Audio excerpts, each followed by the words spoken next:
Okay, so no, he's second.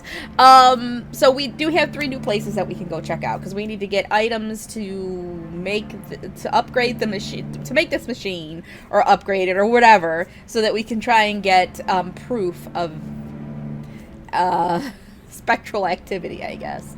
So where are we going now? Kind of. I mean, I was playing it. Last couple of days. Alright, Nelson Wars Shop, we got that. Florence Cook. Silas Bennett. Oh, I guess they took away some places to go. Okay. And Eugene Wood Photo Studio. Well, I guess we'll try it with Florence Cook first. Florence Cook herself, for example. She was studied by several researchers. To those who certified her as a fraud belonged to the London intellectual elite, several of them affiliated with the Conservative Party. Believe me, Mr. Taylor, when I say that our leaders are not interested in us being aware of the truth, I am not saying it is a conspiracy. But it is a conspiracy. Okay. Oh, good afternoon. You're part of the group, I assume. Excuse me. The advertisement. Or advertisement. They would say advertisement. I beg your pardon. He placed an advertisement in the British Association of Supernatural Studies newsletter seeking people to join me at Miss Cook's session. Only Mr. Morton and Mr. Taylor responded to the call. Tell me, did you also come because of the advertisement? Yeah, they would. Well, I'm gonna make them say it. Yes or no? Yes, of course. No, I'm not making up random words. Ah, I'm glad. I'm Joseph Brown. Patrick Moore. Pleasure to meet you, Mr. Moore. You don't have to worry about money, as I mentioned in the advertisement itself.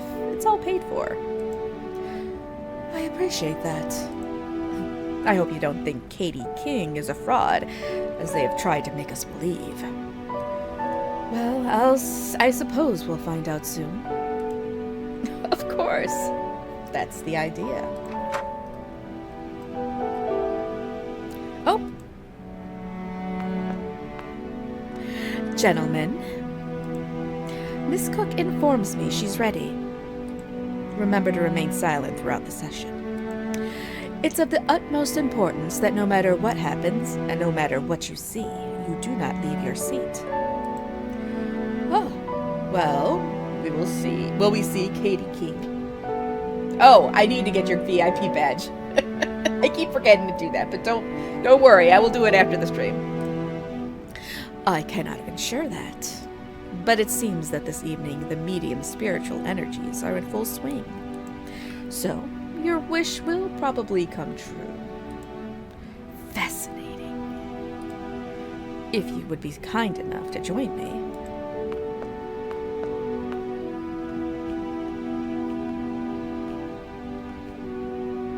Are you nervous, Mr. Moore? Oh, yes, I'm shaking all over. I can offer you an opiate to calm your nerves. I usually carry some with me for medicinal purposes. But promise me you won't tell anyone.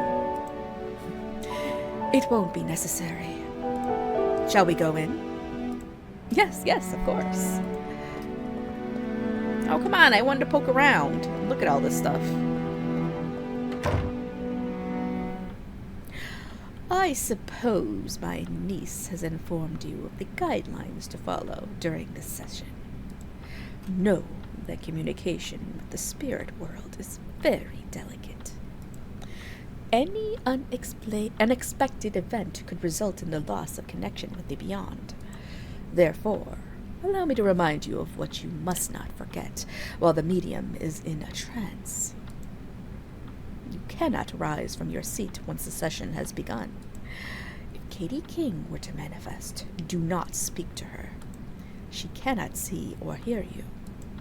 She will only communicate through me. She is quite sensitive to what happens in this world, so try not to make any sudden moves. She could get scared and disappear. If you wish to convey a message to her, address it to me. Even while in a trance, I will be able to hear you and transmit your words. Has everyone understood? Any questions or doubts before we begin? Well, do we have to put our hands on the table during the session?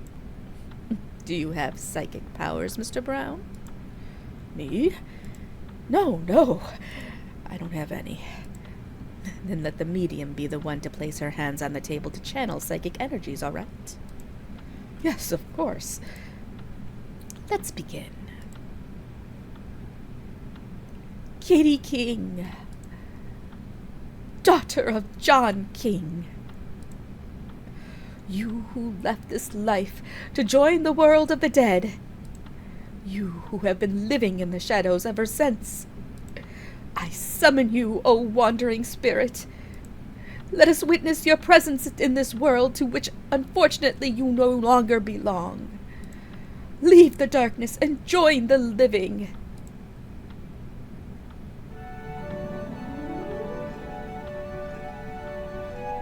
I don't know if that's a ghost. Florence? Is that you, Florence? Oh, amazing. I am here, Katie King. The sound of my voice will guide you to me. Join us.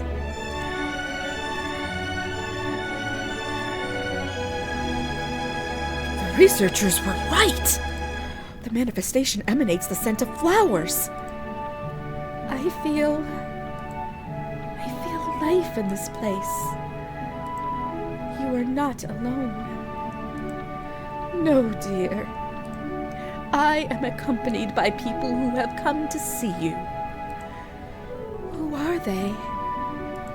I cannot see them, only feel them.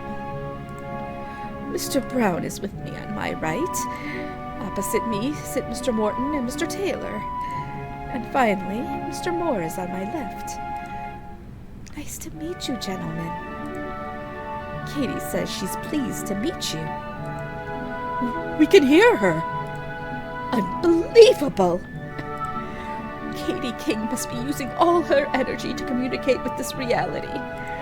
Katie? Yes, Florence? My guests inform me that they can hear your voice. That is wonderful. Can I convey a message to them? Of course, dear. You are blessed to live in a world that, while not perfect, is full of wonders. Where I come from, there is nothing. Everything is dark. It is a lonely place. He's dead. Do not waste your lives on conflict. Avoid problems. Live your lives as if each day was the last. Those are very beautiful words, dear. Does anyone wish to ask Katie King a question?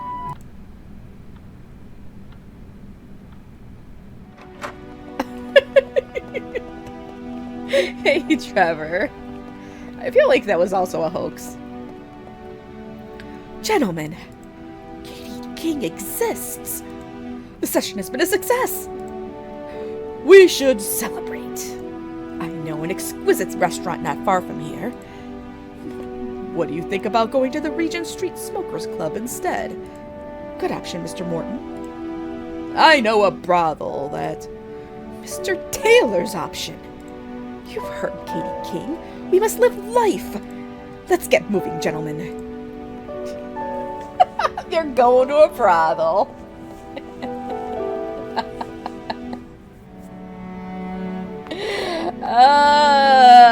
I can make peach. The session is over, Mr. Moore. Do you need anything else? You were Katie King, weren't you? No, I do not know what you're talking about. You just had to change clothes and appear from the shadows. My good sir, I don't know what you're aiming at, but I beg you to leave. Forgive me, but my intention is not to cause trouble. My name is Patrick Moore. I am a university professor. I am involved in metaphysic research along with my colleague Nelson Ward. Oh no, not again. I hoped I would never hear that name again in my life. I'm confused. Did you have trouble with my colleague?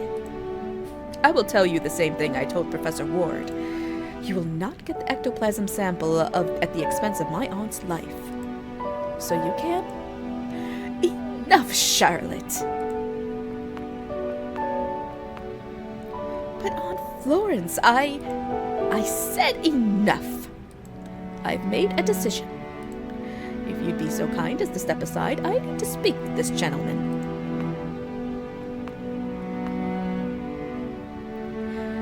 So, you work with Professor Ward? That is correct. And where is he? Oh boy. Yes, the pineapple strawberry jam literally is like my most famous jam. I make it, and anybody who tastes it is like, oh my gosh, it's the best. So I'm glad you guys enjoy it. Oh my god. I should take some, I can't take Advil anymore, but I should take some Tylenol, because I'm in pain. Pain. God, you guys. Okay. Alright, anyways, keep going. He couldn't come. I'm speaking on his behalf. Very well. If it's all right with you, let's get this conversation in order. My colleague left a note saying you could provide an ectoplasm sample. That is correct. I do not mean to be rude, but I believe he made a mistake in thinking you'd be the right person for the job. Your reputation is questionable, Miss Cook. And what I saw in there confirms it. Forget what you have seen. Anyone except the group you came with would know it's a crude setup. But Professor Nelson has a memory. It is something that is sadly lacking in all those who hear the name Florence Cook for the first time. What do you mean? I have not always been a fraud, Mr. Moore. When I was just a teenager, I contacted an entity who called himself Sergeant Hughes. I managed to materialize ectoplasm through my body, and this entity used it to communicate with me. I thought it was a good way to make a living. And it was, for the first few weeks. But with each session, Sergeant Hughes gained more strength to the point of possessing my body. He became more and more violent. His intention was to invade this reality, a reality to which he did not belong. I managed to sever the link, but his last words were a threat, a death threat. It was then that I created Katie King. A contrivance, of course, but safer without risking my life. People didn't care. They were still amazed by the sessions. Since then, there have been several Katie Kings. I was the first, but logically I had to stay young. The latest Katie King, as you have seen, is my niece Charlotte. Do you understand now, Mr. Moore? My aunt can't do what you're asking. She could die if she invoked Sergeant Hughes. I'm sorry. I was unaware of all this. It is not my intention to put you in danger. That doesn't matter now. I am sick, Mr. Moore. Very sick. I've been given up on. Doctors have diagnosed that I have no more than 2 months left to live. I want to do it. I don't want to leave this life without the world knowing that I was never a fraud. So you're in luck. You will have your ectoplasm sample. I believe your niece is right. Invoking that entity could. It is my will, and you must respect it. sample more than anything in this world. But I am also concerned about your safety. And I would like to have a clear conscience. You will. As I said, this is what I want. Mind you, I'm not going to summon the bastard without the presence of William Crooks. Crooks? The scientist who discovered the element thallium? Among other things, yes. When my name and Kitty King's became famous, several researchers wanted to verify the authenticity of the phenomenon. One of them was a promising scientist and a member of the Royal Society. He validated the phenomenon. He knew it was all a hoax, but he didn't want to discredit me in society's eyes. He was criticized and almost discredited as a scientist. I'd like to have him at the session. I have a lot to say to him.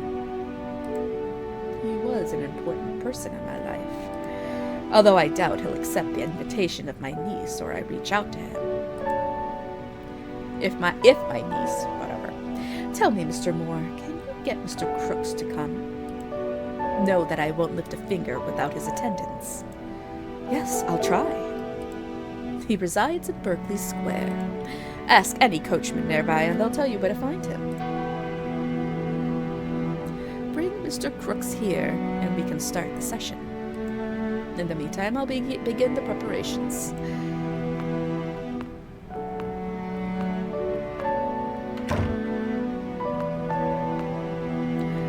Do you know that your selfishness will make my aunt die?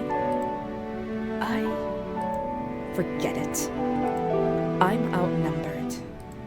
I cannot fight against your greed and my aunt's stubbornness. May God's will be done.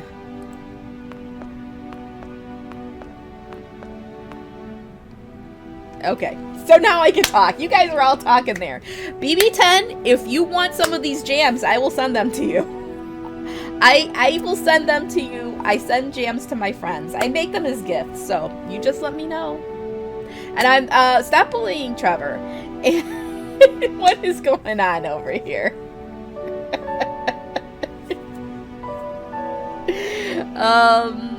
You want to steal it? You can't steal my jams. Sorry. Alright. Let's see. These flowers smell very nice. What kind of flowers are they? Lobelias. I did not. I did not. The flowers give off an intoxicating aroma. They are African lilies. An 1873 portrait of Katie King. She looks very young. There are several business cards on the tray. You can take one if you so wish. Well, thank you. Alright, probably gonna need that, for sure. These are some of the scientists who investigated the phenomenon of Katie King. Mr. Crooks is the one in the middle. This painting reminds me of The Hill of Dreams by Arthur Machen. Alright, well, that's enough. Why are you calling? He's calling. Stop calling him Bob. Alright, who do I need to go to? William Crooks' residence.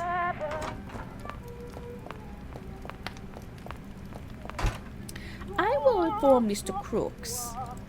What did you say your name was? Moore. Patrick Moore.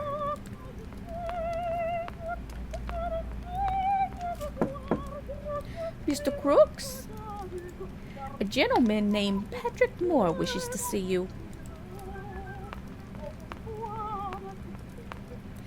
He will attend to you right away.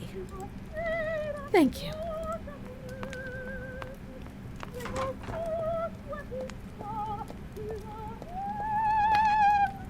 Yes? What do you want? My name is Patrick Moore.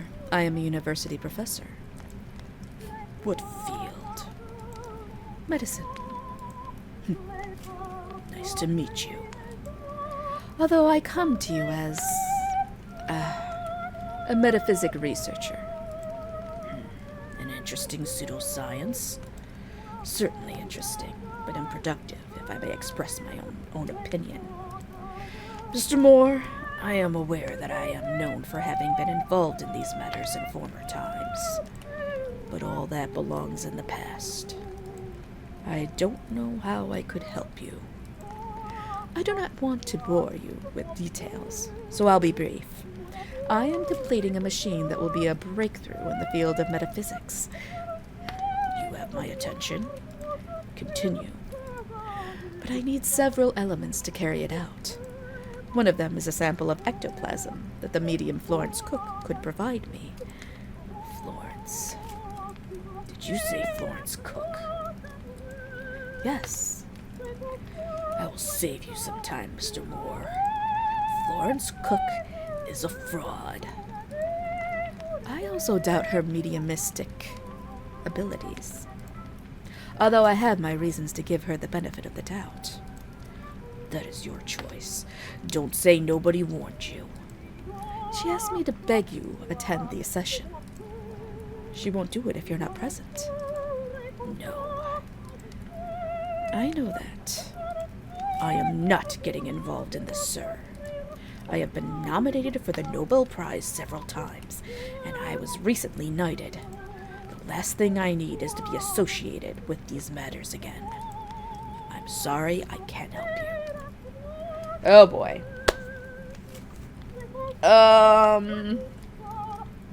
There's no more ice in my 90% ice latte, though.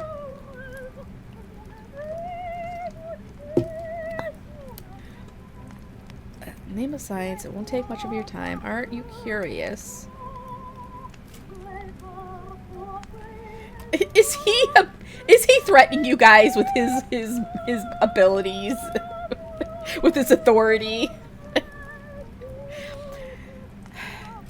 Do it in the name of science, Mr. Crooks. Metaphysics is not a science. Chemistry and physics, those are sciences. It won't take much of your time. I've already given you my refusal, Mr. Moore. Please don't insist. Aren't you curious to find out if Florence Cook isn't a fraud after all? I thoroughly investigated Florence Cook, Mr. Moore. And believe me, that woman has no extraordinary powers. However, your conclusions about her was quite the opposite. It's very complicated. You wouldn't understand. I didn't want to be too harsh on her because it was... Let's just say it was a dishonest act that jeopardized my credibility as a scientist. They had a thing going, didn't they? They were dating. Were they dating? Did they date back then? He was courting her. It was courtship. What is going on, you guys? You like how I say ice? I could bring you the blueprints of the machine I'm building. Yes, you've already told me about it. Runs on ectoplasm. Yes, well, not exactly. Spare me the details, Mr. Moore. Remember, you were talking to a scientist. You said you were interested in the world of metaphysics. I also told you it was completely unproductive. May I give you some advice? Don't waste your time investigating these matters. You are young. Do you want to end up like those nutcases from BASS, believing they've summoned... Who's on this month? Cleopatra? St. John the Baptist? Ludwig von Beethoven. Oh, of course, Beethoven. I've had contact with an entity. Are you running out of arguments to try to convince me, Mr. Moore? As I've already told you, I cannot help you. Now, if you'll excuse me, I have to review the speech I will be giving to the headquarters of the British Confederation of Scientific Societies. I only have a short time before the coachman picks me up. Good luck to you, Mr. Moore. Florence Cook is dying.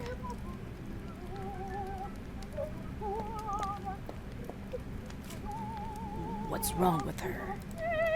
She didn't specify what illness it is, but her life expectancy is months, weeks. She wants to see you before she dies. Is this emotional racketeering? Is that your final desperate argument to try to convince me? Oh no, I already exhausted all my resources trying unsuccessfully to convince you a moment ago. I'm just conveying Miss Cook's words to you. I'll be frank with you, Mr. Moore. My mind is split in two halves. One is controlled by reason, and to it, I owe becoming a respected scientist. Spirituality consumes the other half. That's why I became interested in the afterlife. I wanted answers, and that led me to investigate Florence Cook's case. At that time, she was considered the most authentic medium in London. The investigation lasted longer than necessary because we realized we enjoyed each other's company. Told you, they were courting each other. We fell in love, Mr. Moore. I concluded that Florence's powers were nothing but a hoax. It was obvious that Katie King was her, although no one else realized it. But even so, I was so in love with Florence that I wanted to cover for her and admitted that everything was real. Those claims shook my credibility. Even my career was at risk. Florence didn't want everything to end like that, so in an act of what I now see as bravery, she ended our relationship. She broke my heart. I haven't seen her since then. And if what you say about her illness is true, It is. Believe me. in that case, my heart would break again if I were to see her in that state. I want to hold on to the memory I have of Florence. Full of life, full of light. Do you understand me?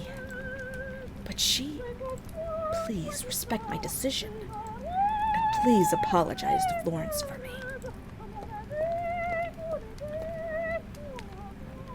I've taken a liking to you, Mr. Moore.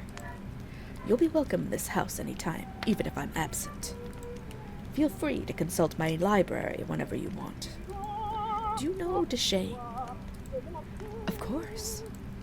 I have several first editions on the second shelf. You'll find them interesting. Good afternoon, Mr. Moore. It's been a pleasure meeting you. Well, that was a bust. She's gonna dust that shelf forever. Excuse me. Yes? Couldn't you convince Mr. Crooks? That would be meddling in Mr. Crook's affairs. It would exceed my duties. I need Mr. Crooks to accompany me to that session. I understand, but I'm sorry, I can't help you.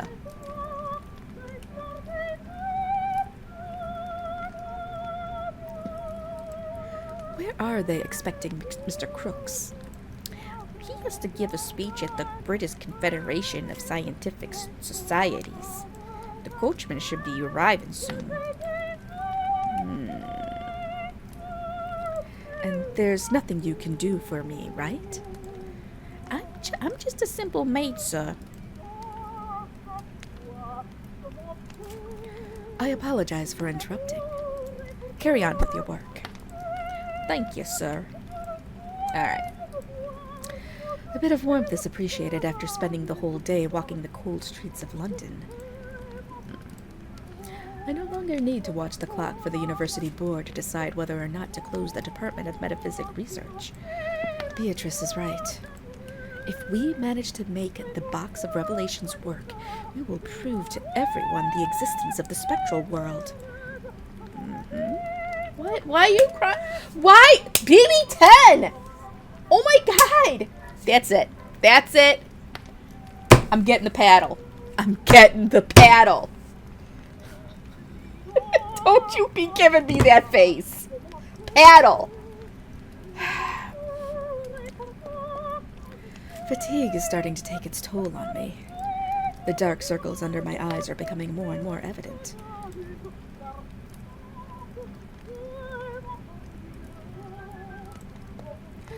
camellias. This library is quite a treasure. It contains volumes that would be the dream of any antiquarian.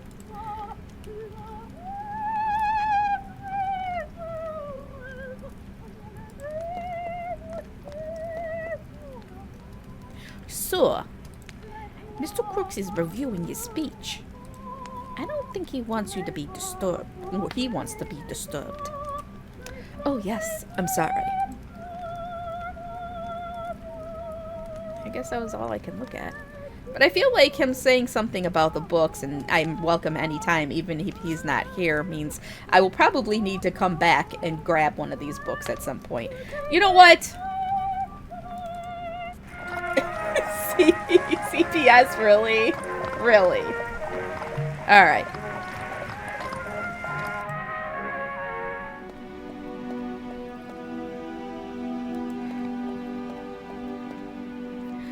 Why is it so important for you to obtain an ectoplasm sample? We are creating a machine with which one can see the beyond. At the cost of a life? Is it worth it? Let the dead rest, and let the living live. I hope Mr. Crooks is smarter than you and convinces my aunt not to go ahead with this. Hey, Jolt. Alright, well, I guess we just gotta leave again. So, we went to Mr. Crooks. Now we need to go to... Who are these other ones? Nelson Word... Okay, Workshop. Eugene Wood Photo Studio. We'll go there. I understand the situation, but now's not the right time to go see Patty. What? Listen here, lad. Look at me when I'm talking to you. Oh, yes, I apologize. Are you saying you want to keep Patty waiting? No, I'm not saying that. But I understand I'm in the middle of a photo shoot. The camera's loaded. I just need to touch up the deceased and... What, the deceased? That's a dead body there? And... No. Won't be able to pay Patty if I don't do this job. The Perkins sisters pay well, you know. Mate, you'd have to photograph loads of dead bodies to pay off what you owe Patty. This place is getting on my nerves, Brian. Let's sod off. You heard me, mate. Corpse snapper. So shift it. Who are you? Oi! This geezer looks familiar. I don't know what's going on here, but it seems like you two are in charge. Would you be so kind as to grant me a few minutes with Mr. Wood? Maybe he's a customer. Let me have a word with him. Shut up, snapper. Yeah, sorry. Request denied. And now move out the way. Unless you want us to move you. Good lad. Off you go. Just a moment, please. Now what the hell's going on? Miss Constance, Miss Adelia, please stay. It is all a misunderstanding that I'll sort out shortly. Do you want us to call the Bobbies, Mr. Wood? No, Constance, no. Listen up, ladies. If you're planning to call up the Bobbies, let me know. Because if you do, I'll cut out your tongue so you can't. Oh. No Bobbies, got it? Hey, you! We've wasted enough time. Let's scarp her. You heard 'em. Tongue or Bobbies, which it'll be. Oh. Right. Are you all right? Both all right? No. At least we've still got our tongues.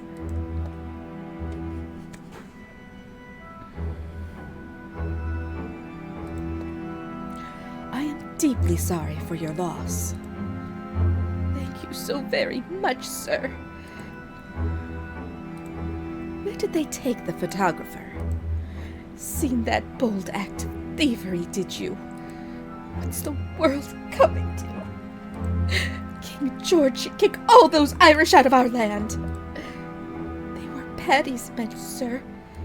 It seems Mr. Wood has done business with the wrong person. Paddy? Who is Paddy? Where can I find them? How would we know, eh? Suggesting me mix with that lot, are you? I was just asking. Paddy usually operates in St. Giles. Word is he runs his business from a tavern there. How do you even know that? Read it in the papers. Stick to the society pages, sister. You read too much. Anyway, why are you so interested in those people? They are not our kind. They live among us, sister. The Irish, Italians, Poles, the... Oh, enough! What are you trying to tell me? Now we have to worry about them like we do the poor street children? We worry about the street children? Who do you think the proceeds from the charity market we organize every Christmas go to? That is not good enough, Constance. Excuse my sister Adelia, sir. Reading those progressive newspapers seems to have altered her conscience. I'm only saying that... Quiet, Adelia. This gentleman is not interested in your utopian fantasies. Okay. I see you were carrying a bouquet of flowers, Miss Perkins. Violets, my brother's favorite. My wish is that he is photographed with them. Do you want me to place violets in your brother's hands? Not yet. I'll do it when he's about to be photographed. I can put them in water if you like. They may be spoiled. Don't insist, sir. I'll place them in Bertram's hands when he's about to be photographed. Am I supposed to get violets? I don't know why I'm trying to do this. Whatever. What will you do if the photographer does not show up? The Undertaker himself will come fetch our Bertram in a couple of hours. I hope Mr. Wood's back by then. I would not count on it, sister. You are too pessimistic, Adelia. What do you think? She is a pessimist, isn't she?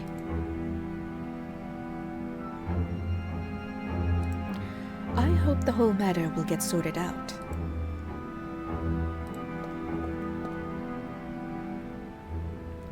He has an empty eye socket.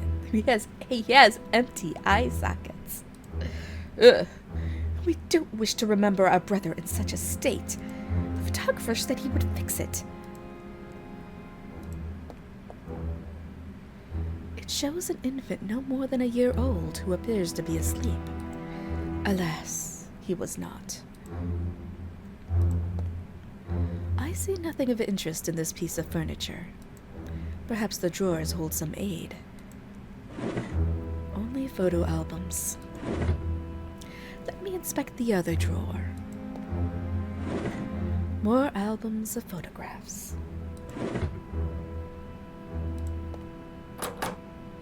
It's securely locked. The camera stands prepared, loaded for the photograph. Pray tell you do not intend to photograph poor Bertram in his current state, do you? What state? His eyes are absent. You cannot immortalize him thus. Do I have anything to make that would be like eyes? I don't have anything that's eye-like. I don't know. The briefcase is brimming with cosmetics. More fitting for a mortician than a conventional photographer.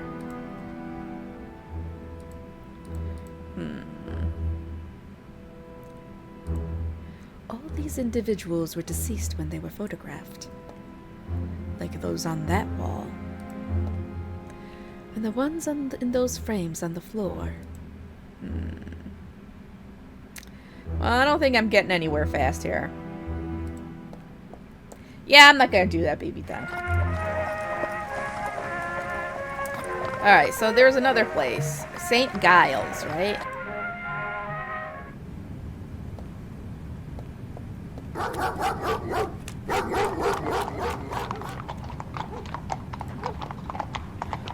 Are you lost, mate? No, I know exactly where I'm going. Is that so?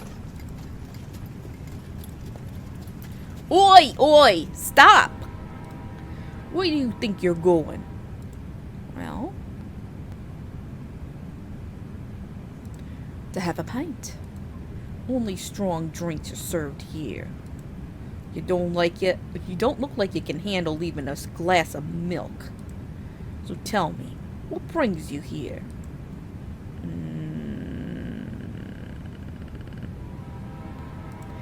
That's none of your business. Oh yes, believe me, it is. I'm asking you, where do you think you're going?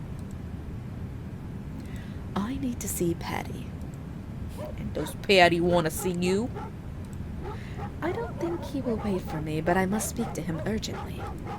You don't seem like the kind of person who needs Patty's help. Actually, it's Eugene Wood who needs help. Eugene.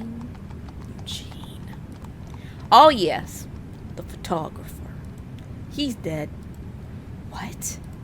Or he should be by now. That bloke has let Patty down, you know. And the boss does not take kindly to that kind of betrayal. Let me talk to him, please. I need him alive. Were you a copper? Who? Me? No. Press? No, I'm just a simple university professor. Ha! A professor. This'll be fun. Go on. Tell Killian you can see Patty. Well, thank you very much. A professor from a university.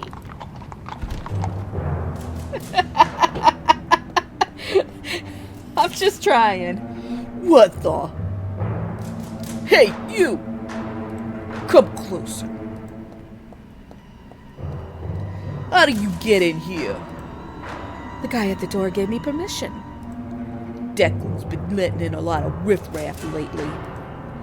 I told him I needed to see Patty urgently and that Kieran would allow me to see him. Kieran? Who the hell is Kieran? Don't you mean Killian? Oh yes, Killian, sorry. All them names sound the same to you, eh, bloody English? Killian is that guy at the door. Oh yes, I see. One moment. Is Larry Foley sending you? Who? Foley, the Catholic. I don't know who that is. The Taylor brothers. I am not acquainted with them. The Bowery boys. I do not know any of the people you mentioned, sir. You don't know them, eh? Patty has many enemies. So I hope you don't try anything you'll regret. That clear? Do you understand what I'm saying? I am not here to stir up trouble. Oh yeah, Jasmine did sneeze all the way upstairs. That's the way I like it. There's Killian for you. And remember, if you try anything foolish, I won't be walking out of here alive, I suppose. Oi.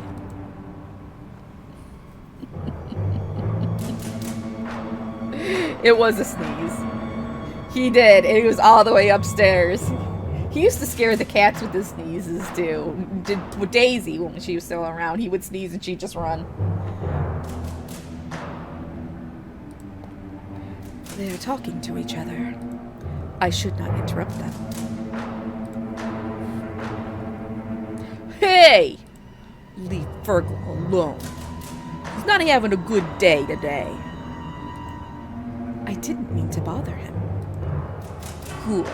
Otherwise you find out why they call him the Butcher. The butcher. Authentic Irish liquor. Not the watery crap your lot are used to drinking. Just simple pickling jars and... Oh, how disgusting. One of the jars is filled with rotten eggs floating in a viscous liquid.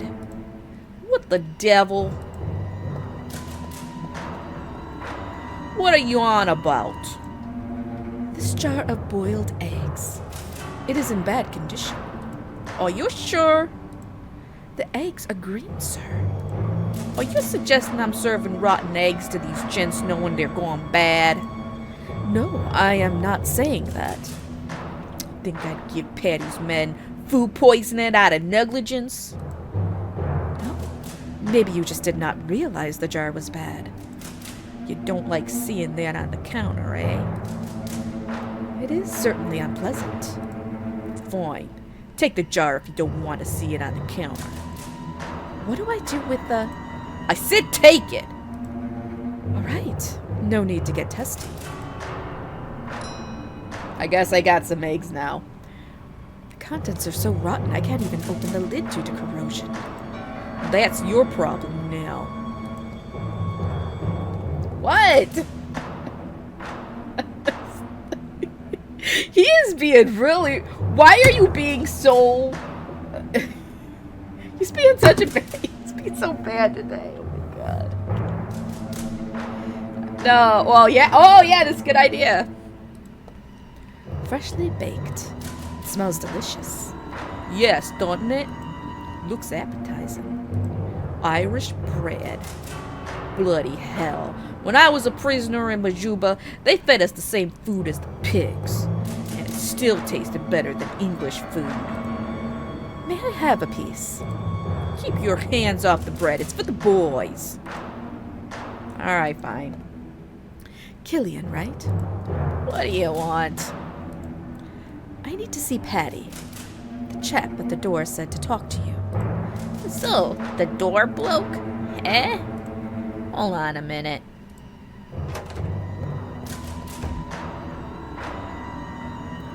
What are you looking at? Looking at me? Come with me.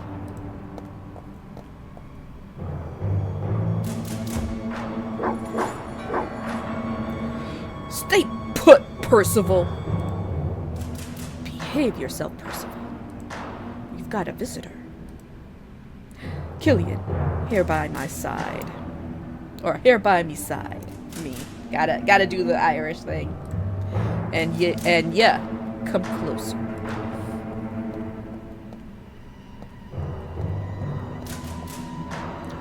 I know this lad, Patty. He was in the photographer's studio. And I reckon he was also poking around the Red Lion. Well, well. Seems you know us, but we don't know ya. Could you do us the favor of introducing yourself, sir? My name is Patrick Moore.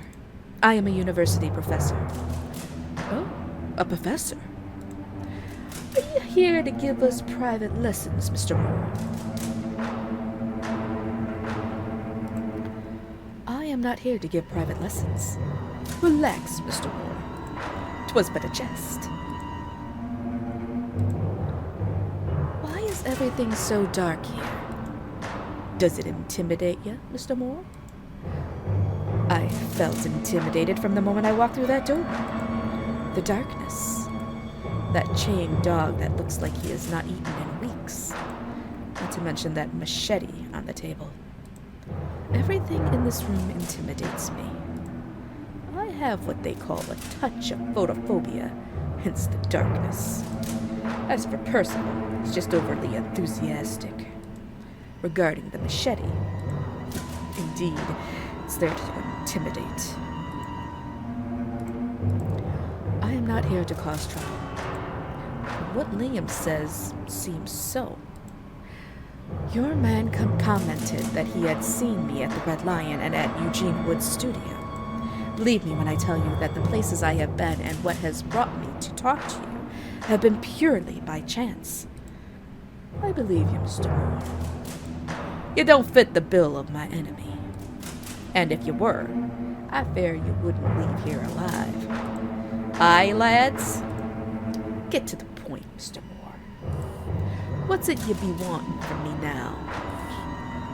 I would like to be able to talk to Eugene Wood. If it's all right with you, of course.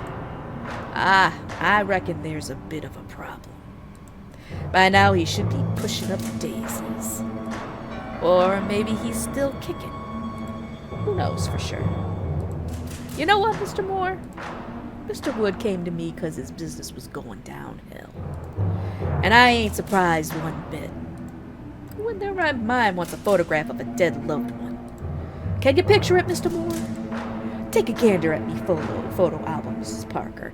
Here's me Uncle James in his officer's uniform, and here's me Miss Violet. And here's a snap of me 4-year-old daughter's corpse. Repulsive. So I lent him a tidy sum to save his business. I respect a business vision, no matter how grim. One of my mottos is, if you want to make it in life, find something to sell and sell it. But time went by and he couldn't settle his debt. I gave him several chances before today. It ain't personal, but I gotta keep business running. I'll be honest with you, Mr. Moore. Amongst me ventures are smuggling, prostitution, and extortion. I know this info would be good for Scotland Yard as a confession.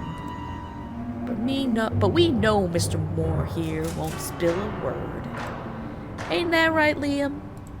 Well, it wouldn't be in his best interest. In other ventures, I tend to turn a blind eye. A whore forgets to pay me. A couple of smacks and it's sorted. Some poor sod resisting extortion. A little scare and it's settled. But borrowing money from me pocket and not paying it back? Oh, Mr. Moore, that's a sin. And it's paid for with death. Like I said, it ain't personal. I got nothing against Eugene Wood. He's a fine photographer. I'd even ask him to snap photos at me daughter's wedding. But I gotta send these kinds of messages to those who want to take me for a ride, you know? And nobody takes me for a ride. Got it? You have made that quite clear. I'm curious. What's your interest in that corpse photographer? What are you guys talking about? Puddings. I am interested in one of his photographic plates. Do you fancy photography, Mr. Moore? It is part of my job. But my interest in that plate is of a scientific nature. I've no idea what you're talking about, and frankly, I couldn't care less. But I think you won't get anything out of that photographer. Is there nothing I can do? Is there still time for me to repay his debt? I came straight from the heart, eh? It was a desperate move. Yes, in fact, yes. However, I do not have the funds at the moment. But I'd be willing to get that money. Thought you were a man of means. They don't pay you much at that university, do they? You should do business with me. It'd be more lucrative. I prefer to stay on the right side of the law. A man of principles, Patty. It's £1,000, Mr. Moore. Interest included. That's the amount Mr. Wood owes me. £1,000? I still believe I can raise that much. I must do it. This is a life we are talking about. Who's taking care of Mr. Wood? Brian? Brian, the limp one? No, the other. May God have mercy on that poor bastard. Means he's been taken to. Reform. place is far away. Ideal spot for screams not to be heard. Brian likes to take his time, doesn't he? Indeed. Before getting down to business, he likes to fill his belly and have a nap. I reckon it might be your lucky day, Mr. Moore. Killian. Yours? Mr. Moore here's gonna make us happy by gathering 1,000 pounds in a nice envelope. Tell me, who's at the door? Declan. Go tell Declan to get one of his lads to run like the devil to that farm and tell Brian not to do anything until further notice. With any luck, Brian won't have to have started his job. Right away, Patty. That's a lot of money in today's dollars. That photographic plate must be very valuable to you for you to get mixed up in this mess, Mr. Moore. It's a crucial part of a technology project I'm working on. Still, damn it, I'd do anything to save a life. Oh, we're dealing with an idealist. That's honorable, Mr. Moore. But take a look around you. Life in this city is worth nothing. 1,000 pounds in Mr. Wood's case. Touché. Dawn, Patty. Right. Mr. Moore, I reckon the situation's nothing but an act of faith. You ain't sure if Mr. Wood's still breathing. And I ain't sure if you can come up with all that money. I hope you understand. I do. Alright, and there ain't nothing more to add. Killian, see Mr. Moore out, will ya? He's got a job to do. This is taking place in the early 1900s. You heard the boss. So hurry up. Oh, and the bill's in an envelope. Don't be daft enough to go flaunting the money out in these streets. What the blazes have you done? Let me see if I've got this right. Patty gives you 300 pounds to bet on one round jack. The champion. The unbeatable. The one they call one round because he knocks out his opponents in the first round. And you bet on Walter Black? Why? I don't know. Those blokes told me I wouldn't have the guts to bet on Black. He wounded me pride, you know. Oh, for the love of God. What are you, 5 years old? Remember when I told you someday your pride would land you in the hot water? Well, that day has come. What do I do now? The only thing I can think of is for you to beat yourself up until they disfigure your face. Patty catches you, tell him you're the slow cousin from Belfast. Just disappear? Oh, aye, 'cause when Patty finds out, he'll move heaven and earth to find you. Damn it. Curses. I guess you're right. I don't reckon I'll hide in. I don't want to know, you fool. I suppose this is no use to me now. Well, I guess this is goodbye. Be off with you, Michael.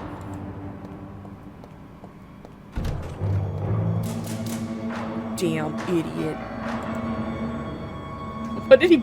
this platoon? Yeah, he is dead. Inside is a paper drop by one of the Patty's men. It's a betting slip for a boxing match. One round Jack versus Walter Black. The bet is in favor of the latter. Do you know where the one round Jack versus Walter Black fight is taking place? Huh? If you know where the one round Jack versus Walter Black fight is taking place, why? You gonna place a bet? I don't know. I've never bet on any game. For God's sake. The fight's gonna happen tonight down at the docks. There's a warehouse in there, or the old Whooperton factory they fixed up for boxing matches. I guess that's it. I don't think he... Well, maybe he... Wait, hold on. Maybe he will win.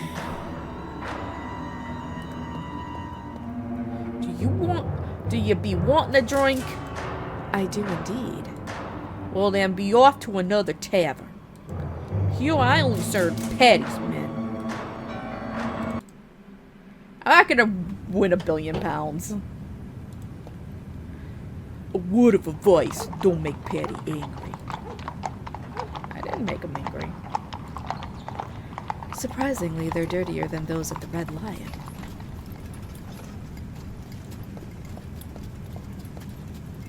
The Industrial Revolution has brought great technological advancements, and a sky clouded with ash and toxic elements for our climate.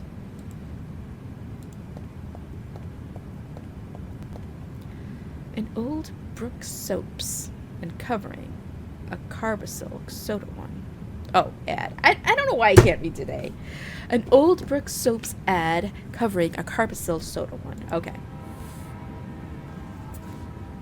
Man, that's like a real train sound. Because, like, I heard it, and I, like, flashed back to when I was, like, a teenager living, like, a half a block from the train tracks. Oh, my God. All right, let's go.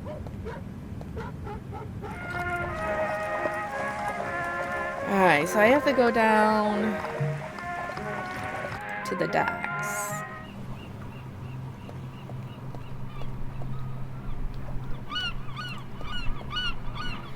He's come to see the champ and his lethal left hook, eh? Ooh, what? What? Who's this guy? There he is, the champion. Excuse me? 1 round. He's in there. Are you an admirer, or did you come to bring the lucky charm? Lucky charm? What lucky charm? Bah!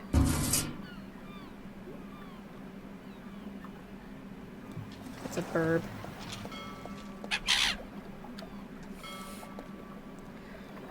Are you here to see the fight?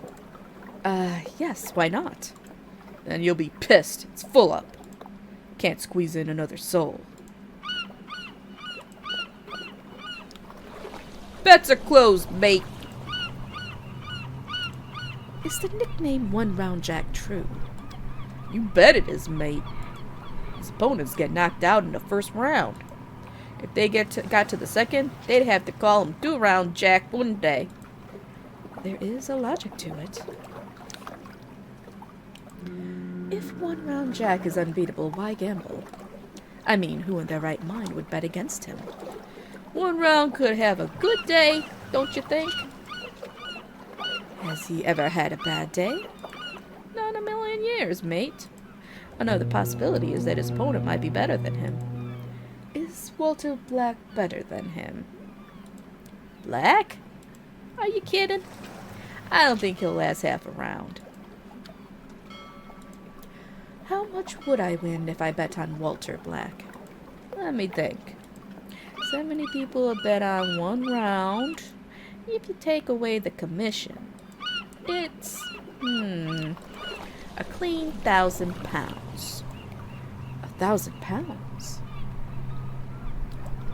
What a what? I don't know. What a coincidence. Coincidence of what? Oh, nothing. I was just thinking aloud. I don't know why I read it like that, okay? I don't know how I read it like that. Sometimes, do you realize how I have to, like, read and, like, inflect and try and voice act? I feel like I have to take, like, my brain, like, I just, like, scan the entire line, and my brain has to process it unbeknownst to me, and sometimes it just processes a word bad. I don't know. Listen. And that's why I can't do, like, slow scrolling when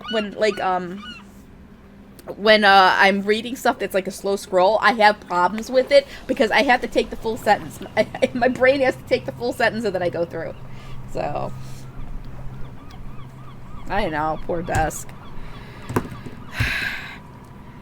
It's because I blame it. Look, Look, I blame it on hormones. Okay. How much? Okay, I have to go now. I have to go now. That man is frightening him. I wonder what is going on there. I do not know what's going on here, but that man is giving the kid a hard time. Got a problem? None. But it seems the kid does.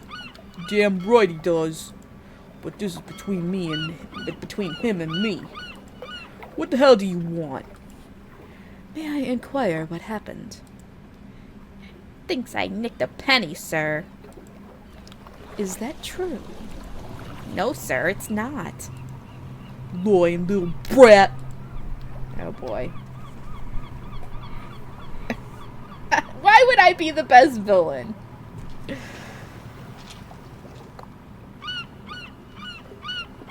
I could probably be a good villain. I could probably. Perhaps there's been a misunderstanding here. There's been no misunderstanding. Saw him pick the penny off the ground.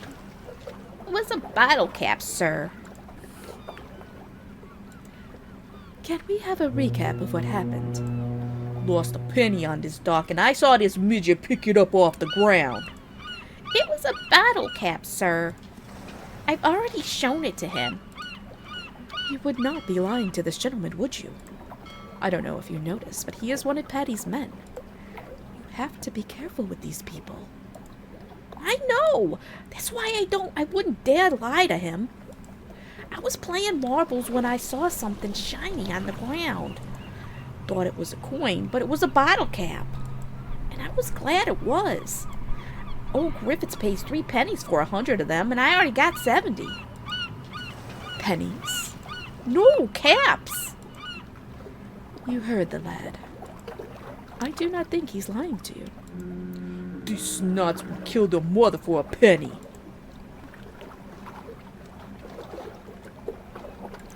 I think you are going too far with the lad over a simple penny. It's my penny, and I'll do whatever it takes to get it back to in my pocket. Does that include extorting a kid? Look at him. He's on the verge of tears. I don't care. You know what? I have been chatting with Paddy. One of his men is about to off a photographer for £1,000 debt. What are you getting at? That Paddy aims higher. What would he say if he saw this situation? While his other men are dealing with bigger issues, you're wasting time scolding a street kid over a measly penny. Do you understand what I'm saying? You would be dealing with more important matters that benefit Paddy. Patty knows nothing about this. As far as I know, Paddy knows everything. Shite.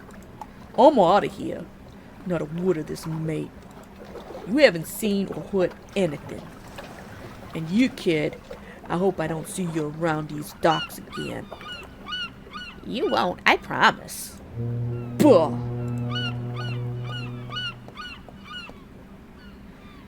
Thanks for your help, sir. Tell me something, lad. Did you take that man's coin? Of course I did. A penny means a lot to me.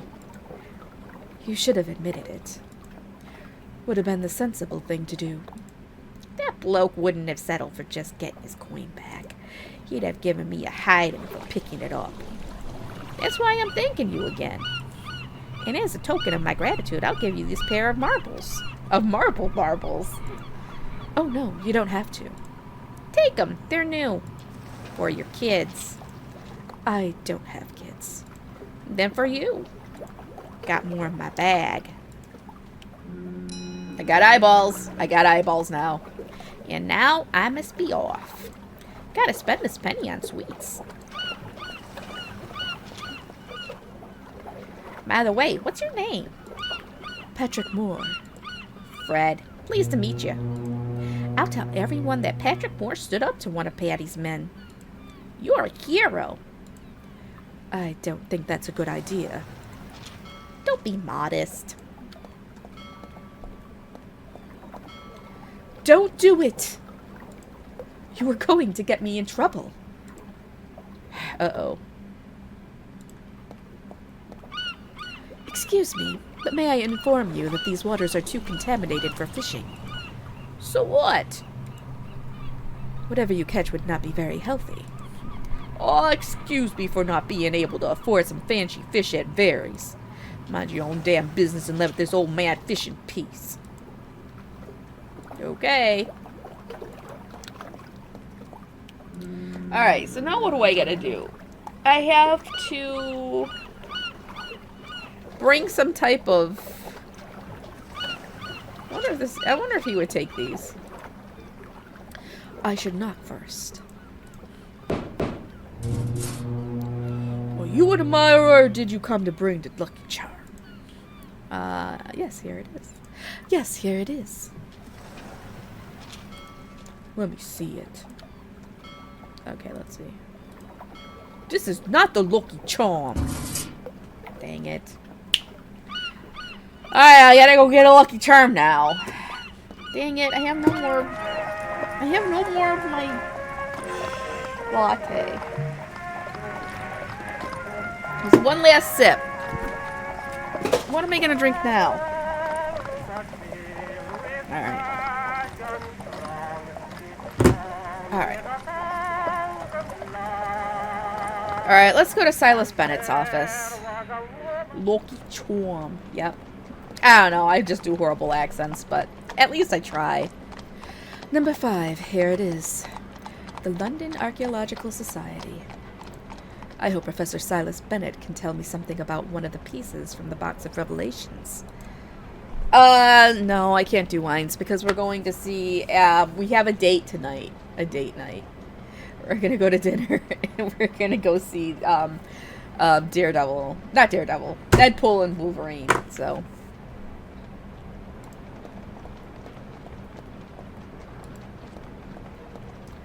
Yes, I went to Target. The names of the most prominent horror story writers are displayed on the shop window as a lure. In this one, I see Bram Stoker, Arthur Machen, and Edgar Allan Poe. And in that one, William Hope Hodgson, Algernon Blackwood, and H.G. Wells. I shouldn't waste time entering this bookstore. But this type of literature is one of my passions. It will only take a moment.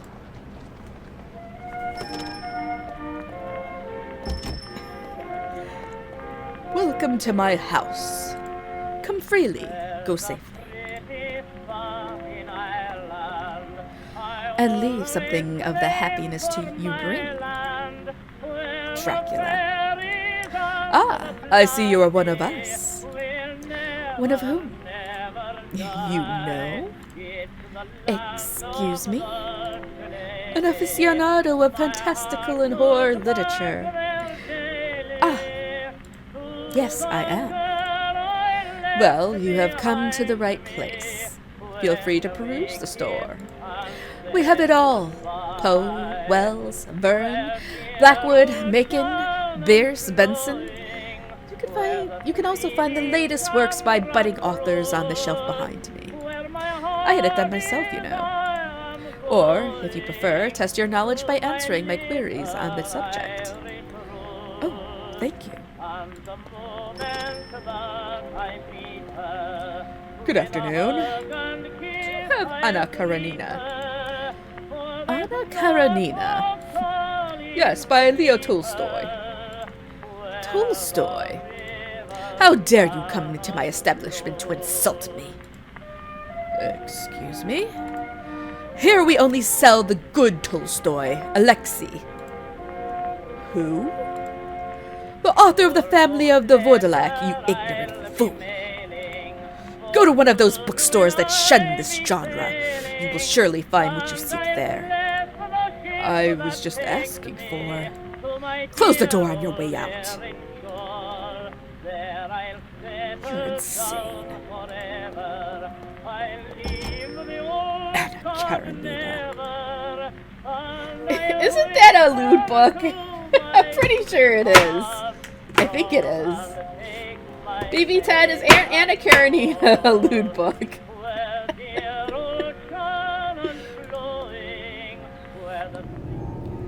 Let's see.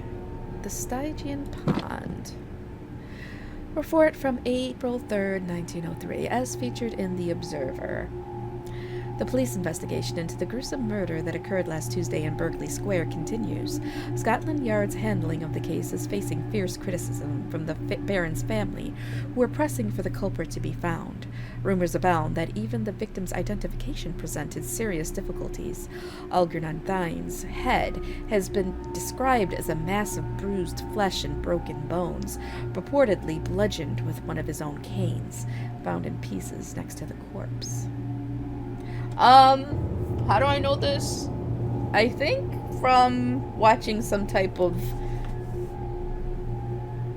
list video on YouTube. I don't remember which one. However, what perplexes the police most are the abundant signs of murky and fetid sludge found both at the crime scene and on the victim's body. The Baron was last seen alive in the early hours of Monday near the Thames, close to the opium den at Southwark Bridge, during his morning stroll with distinguished members of the Rifle Association. Witnesses claim that a drug addict, brandishing a filthy bag of coins, had the audacity to approach them seeking alms. The Baron responded with shoves and insults, accusing the man of robbing honest folk before snatching his purse and sending him into the river with a blow from his cane, shouting, "Wretched scum!" No one lifted a finger to save the unfortunate soul from the fermenting sewer many know as the Stygian Pond. Instead, the Baron was met with a chorus of applause. All refuse ends up in the river, after all. This location appears crucial to the investigation, as the trail of brown mud led Scotland Yard's agents to the foot of the iron bridge.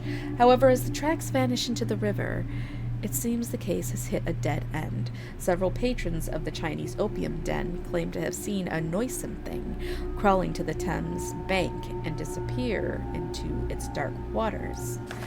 They have emphasized the stench, a guttural moan, and above all, the metallic clinking of a bundle carried by the abomination. Authorities have chosen to dismiss this account as a mere collective hallucination induced by opiate consumption. What am I reading? Is this fiction? The Lovelace baby. I know the stir continues over my sudden resignation upon showing up in a state at Ealing Police Station last weekend. I also know there are certain rumors swirling about what I saw at the Lovelace household. I'm penning these words under a potent painkiller I have self-prescribed, but I swear by God that the facts I'm about to relate are true and not in any way influenced by the drug coursing through my veins at this moment. I, Dr. Maximilian Price, state that the following is all I have to say on the matter of the Lovelaces.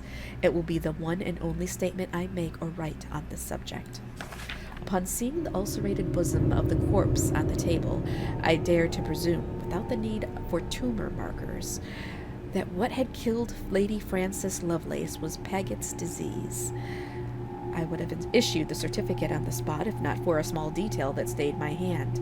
Before delving into that, I must clarify that this was the second autopsy I had performed on a Lovelace in a month. The Lovelaces had a 9-month-old baby named Enoch.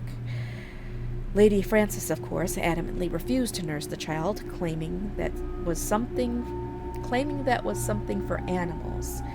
It is understandable that a woman of her standing would recoil from breastfeeding, but unfortunately Lady Frances had no tolerance for wet nurses either.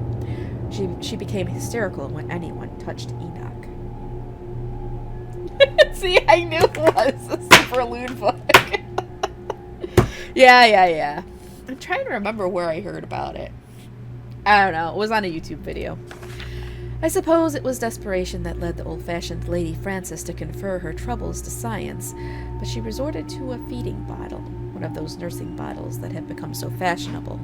Unfortunately, the same dignity that prevented the lady from nursing her firstborn also hindered her in matters of cleanliness and hygiene. The Lovelace baby was found dead a few days later, with a bruised, swollen body due to a bacterial infection from the rubber bottle tube. I myself signed the certificate with Mrs. Lovelace in attendance. This occurred a couple of weeks ago. I hark back to this unpleasant memory to make you understand why a certain detail in the purple pustule on Lady Frances's chest perturbed me greatly, to make you understand why I felt compelled to exhume the corpse of little Enoch. Well into the night, doubts and paranoia overwhelmed me. Even though I knew it was impossible, I cursed my curiosity for driving me to compare the teeth of that wretch with the chorus of small marks encircling that infected breast. Why did I have to do it? Wait, what?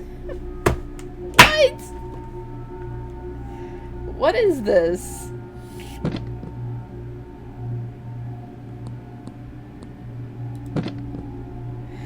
I usually keep a file of newspaper clippings of events that catch my attention, but none can rival the strangeness of the enigmatic case of Allingham House.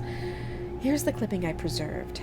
The fire at Allingham House, bordering Clevedon Bay, has prompted communal recollection of the mysterious death of its owner, Helen Allingham, before the property was bequeathed to Helen's granddaughter and her husband. As later revealed, a thorough examination of Mrs. Allingham's body revealed greenish marks on her gums and under her tongue, ruling out cholera as the cause of death, as had been incorrectly diagnosed. Weeks before her corpse was found in the armchair of the reading room where she held her literary gatherings, the elderly woman had stopped receiving visitors due to a rare indisposition shared by the usual attendees. Testimonies confirmed that Mrs. Allingham had become obsessed with her new floral tapestries in Shield green, the shade once popularized by the Swede Carl Willem, which is currently facing devaluation in the market due to a controversy over the toxicity of its arsenical components. She boasted about the luster of her walls. One of her acquaintances stated, as if that were not sufficient, she varnished the paper with lead to achieve more vibrant green tones, ignoring our advice. She accused us of envy. It is presumed that the dampness of the jetty decomposed the arsenic in the upholstery, causing vomiting and diarrhea among guests, and Mrs. Allingham's death due to prolonged exposure. The police investigation will determine whether the fire was deliberate or the result of the tapestry's flammability, but regardless of the result, it puts an end to the Allingham couple's well-aired domestic crises. That cursed armchair. I scrubbed and scrubbed, but the green stain wouldn't budge.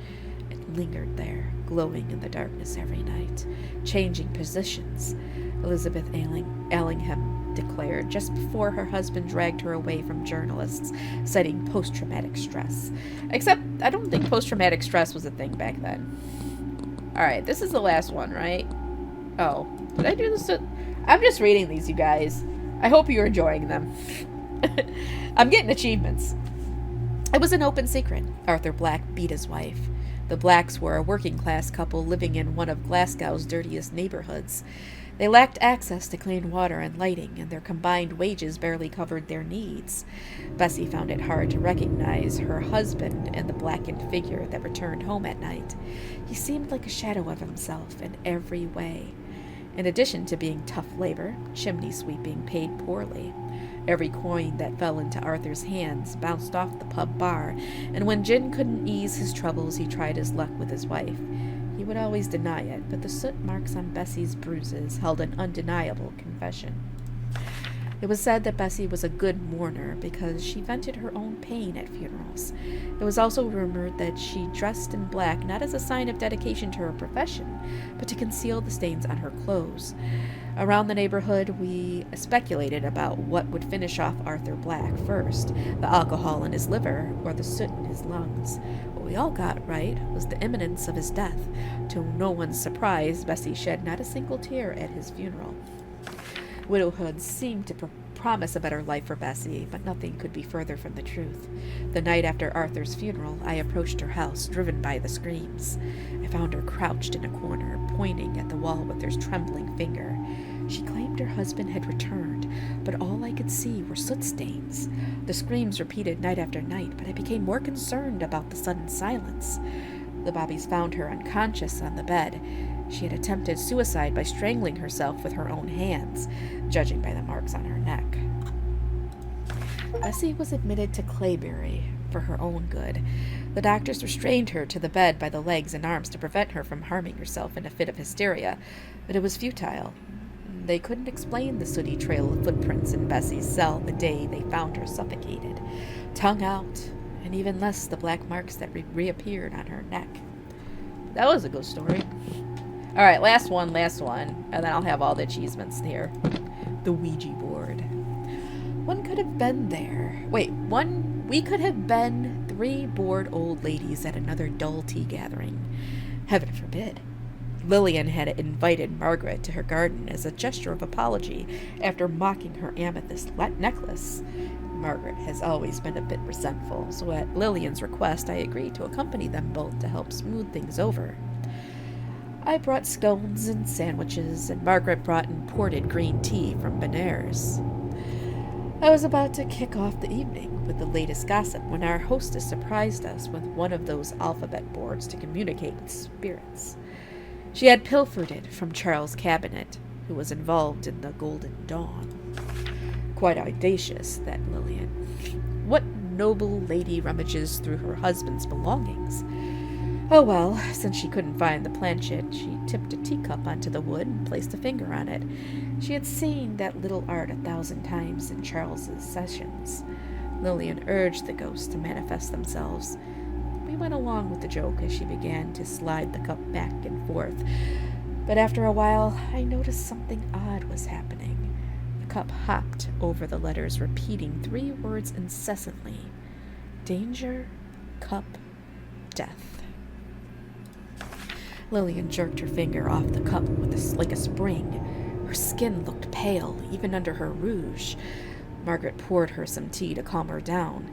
I had a bad feeling, but couldn't shape it until it was too late. Lillian started foaming at the mouth. Her eyes glazed over, and her head slumped onto her chest. Margaret laughed like a devil. She didn't resist when the police took her away.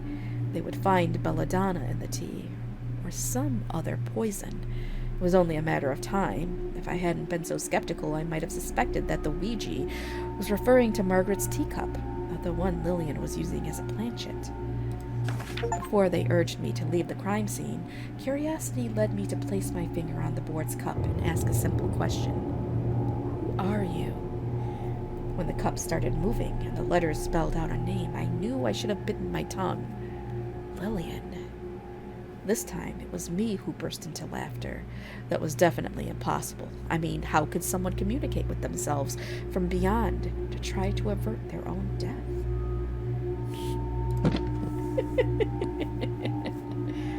Alright, that was done with the reading. Guys, we got like 10 minutes of ghost stories.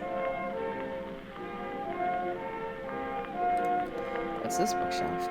I recognize some titles from that bookshelf, such as Carmilla by Joseph Sheridan the Fanou. Have you perused it? Stoker did not introduce anything novel. I see there are more books on the upper floor. I would like to take a look at them, but I have things to do. I shouldn't even be here. From left to right, Matthew Lewis, Edgar Allan Poe, and I think Joseph Sheridan Le Fanu. Indeed. It is Sheridan Le Fanu. Mary Shelley. It all started with her. I do not entirely agree with such a statement. There exist authors predating Shelley who delved into the realm of horror literature. Yes, of course. But Frankenstein is considered a turning point in the genre. Its success led to... Your discourse lacks precision. I would advise against spreading inaccuracies with such levity. The annals of horror literature cannot be rewritten by a single erroneous fact. Okay. Whatever you say. Frankenstein! You know what? Watch Young Frankenstein. Watch that movie. It's a good movie. Is there a greater passion than fantasy literature for me? If there is a greater passion than fantasy literature for me, it is money. Hence, I implore you to steer clear of the cash register.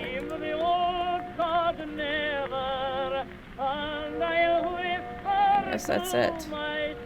I gotta get out of here. Frankenstein! Frankenstein! Watch that movie. It's a great movie. It's Mel Brooks. You guys gotta love Mel Brooks. Plus, Gene Wilder was great in that. Actually, all of them were great. Ugh, such a classic.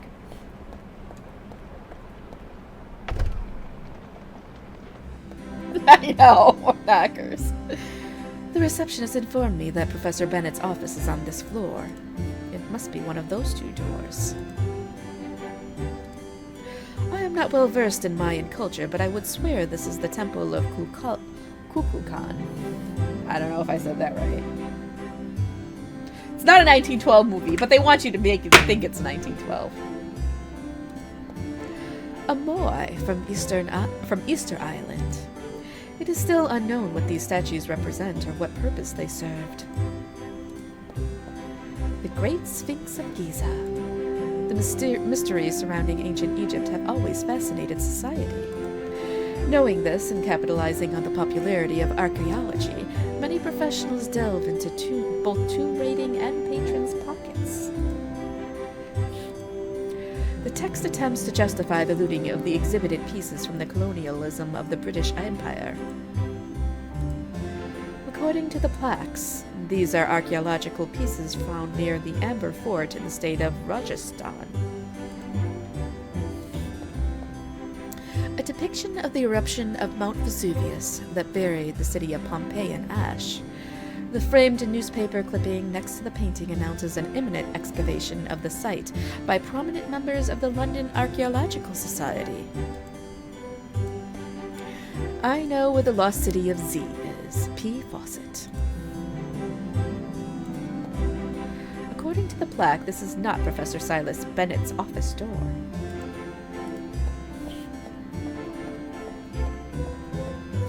This is his door. Professor Bennett? Is anyone there?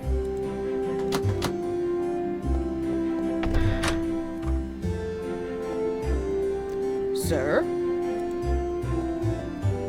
Yes. Are you looking for Professor Bennett? Yes, I would like to inquire about certain matters. I regret to inform you that I haven't seen him around here for days. Oh, do you know where I could find him? I believe he embarked on one of those dubious expeditions that cast doubt on our profession. Out-of-place artifacts. Ugh. I think Professor Bennett made a mistake in pursuing this profession. Or worse, he has lost his mind. Do you know when he will return? I haven't the slightest idea. Ask Oscar. Who? Oscar Koenig, his assistant, or Koenig, I don't know. Very promising young German who unfortunately shares Professor Bennett's delusions. Do you know where I can find him? I have called the office, but no one answered. He will be back, do not worry. There's no other choice. I will come back later. Thank you for the information, Mr. Lester. Thomas Lester. He's not an ancient aliens conspiracist.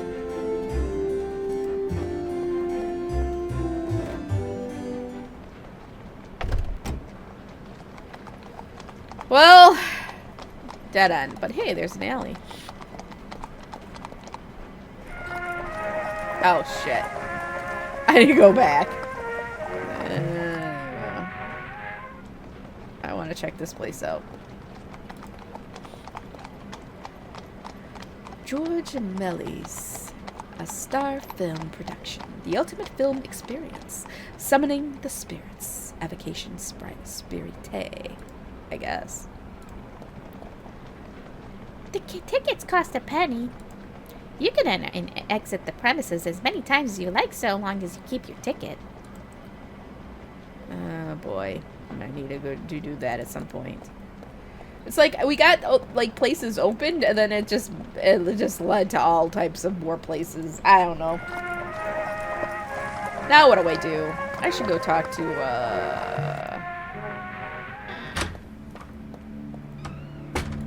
Beatrice. Beatrice?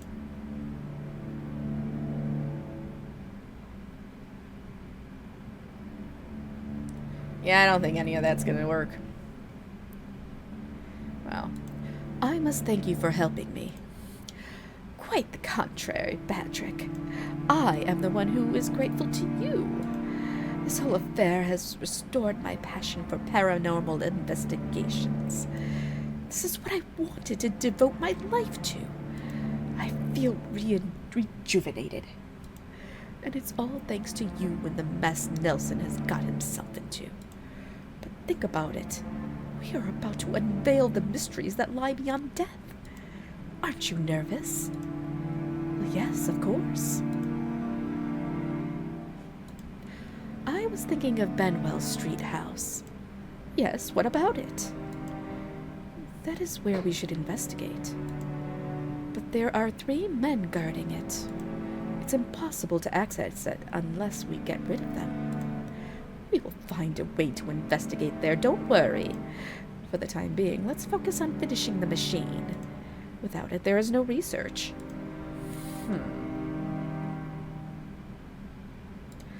I fear for the professor. So do I, my friend, so do I. But for the moment, what can we do? Do you have any ideas? Unfortunately, no. I can't think of anything. Let's occupy our minds with this device. Perhaps we can shed some light on the matter while we work. Alright. I will let you work. maybe we need to read these files in here. Alright, so we did the case of the haunted attic.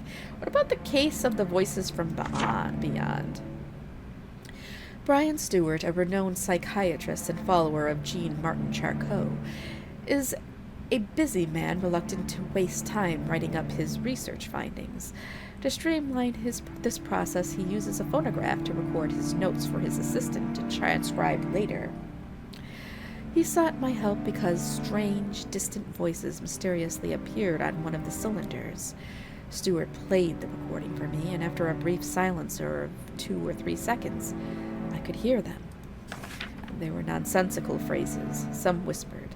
Occasionally a word in Latin would emerge after a long silence. After a long silence, the voice of the psychiatrist would resume dictation for his assistant. While it's uncommon for indeterminate voices to manifest in a sound recording, this phenomenon is known as EVP, Electronic Voice Phenomenon. I suggested an experiment to Stewart, leaving the phonograph alone in a room to record ambient sounds in the hope of capturing those voices again. We tried this, but the device picked up nothing. I speculated that the phenomenon might only occur in the psychiatrist's presence, so we repeated the experiment with Stewart speaking directly into the phonograph while I observed from a corner of the room. This is a horrible font. This is hard to read. The esteemed psychiatrist, to avoid wasting another cylinder, used the recording to dictate notes on a case he had been working on for weeks. He spoke continuously for several minutes until he abruptly stood up, pacing the room and whispering random phrases and paraphrasing lines from the book De Secretis Malarium. Oddly, in Latin. No, it is. This font is hard to read. I approached him and could see that he was in a semi-catatonic state. Another researcher might have concluded that the man was under possession of an entity from the beyond, but I am a professional. I examined him and confirmed that he exhibited all the symptoms of schizophrenia. I feel sorry for him, but I regret even more not having heard a real EVP. Just telling you. The case of Westminster Abbey. With great secrecy, I was led to Westminster Abbey by request of Bishop Thomas Stevens. I was told that the great organ built by William Hill in 1848 played each night by itself without human intervention. The sacristan, Anthony Hoyle, suspected the culprit was the ghost of the old organist, with whom they did not end up on good terms, as he was laid off due to his alcoholism. The new organist, Paul Latham, showed me what a work of art the instrument is. A bulk of tubes and pistons that extends up to the ceiling. Given my ignorance in these matters, I asked him if it was not possible that the air came through the tubes and made the instrument play. He said it would be possible, but not with enough strength to play as loudly as it did during the night. He added that what you could hear was no melody, but a string of distorted notes that made one's skin bristle. The organist offered a small snack in the form of an excellent wine and a delicious Swiss cheese, then asked me to attend his rehearsal so that I could hear for myself the sound of the enormous instrument, and so that he could brag about his skill with the keyboard, I imagine. When he was finished, he asked me how I liked the piece he just played. I do not know a lot about music, so the only thing I told him was that he had some chunks of cheese in his bushy beard. He left annoyed, and I do not blame him. I am aware that my social abilities leave much to be desired. I missed Patrick. My colleague knows how to connect with his fellow men. In the early hours during my watch, I was sitting in one of the seats closer to the organ when I heard a cacophony emanating from the instrument. They were right. No one was at the keyboard. The acoustics of the place made the sound resonate throughout the room, making anyone who heard it anxious to some degree. Thinking I would finally catch a ghost, I drew near to the organ and could see a tiny mouse running along the keys, eating the bits of Swiss cheese that laid on them. The organist received an ultimatum. Either he stopped eating cheese before rehearsing, or he shaved off his beard. He opted for the latter. Alright. One more, the sheep ghost. What? Yeah, actually I don't like Swiss cheese much either. Give me a good old cheddar. I'll take cheddar. I like Gouda. Gouda's good. What other cheese do I like? Provolone. I'll do a provolone. He's all BB10. Why? Why? Sir Clarence Hoffman, the once famous theatrical author, required my services as he claimed several strange phenomena were happening in his house. The residence is near Piccadilly, and I will admit the street and number by express desire of his wife. Hoffman's tale was that, at midnight several times already, a figure wandered through the corridors of the house. The story was corroborated by a servant, someone called Fritz Mayer. Mrs. Hoffman did not want to talk about it, though. Her husband excused her, explaining that it was hard for her to give any details about the phenomena, as the mere mention of them affected her nerves. Half an hour before midnight, I asked the inhabitants of the house to stay away from the area of the apparition's activity, which is the living room. 5 minutes before the clock struck 12, I stood in a corner of the main corridor so that I could have a wide view. At 12 o'clock, I could see a dancing shadow on the far side of the corridor. I drew closer, hiding in the shadows so that I would not draw attention of the phenomenon, until I realized it was a figure in a sheet with holes for the eyes. I pulled the sheet with outrage and with a bit of curiosity about which member of the household was using such a trite trick to waste my time.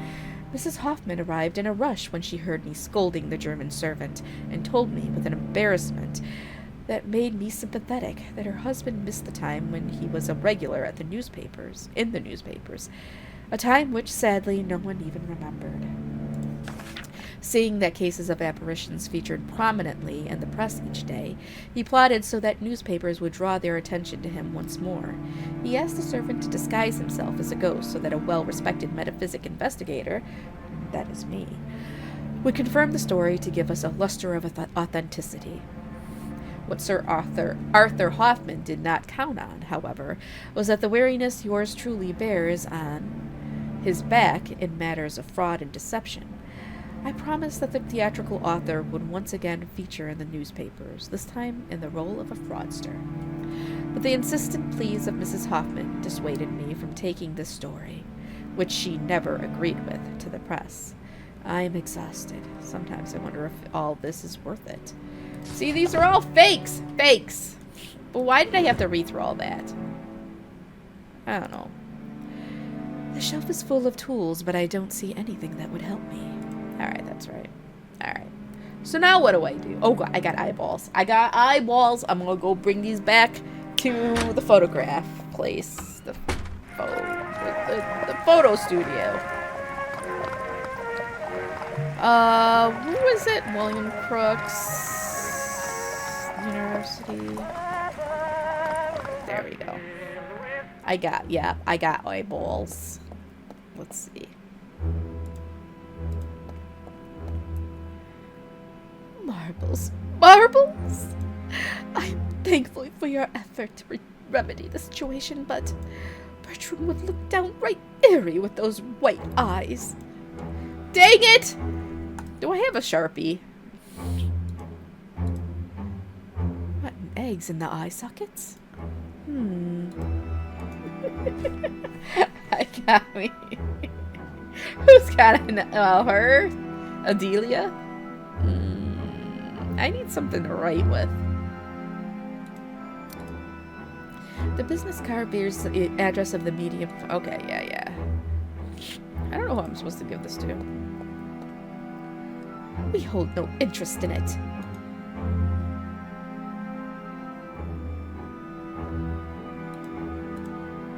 I can't open the jar with that. Oh, I need to open this jar. I won't put that in the flask. Alright, so, what else? What else? Alright, where's the one guy? Oh, she's gone. Alright, I'm gonna check. Nah, dang it, she's still here. So, Mr. Crook said you could consult his library.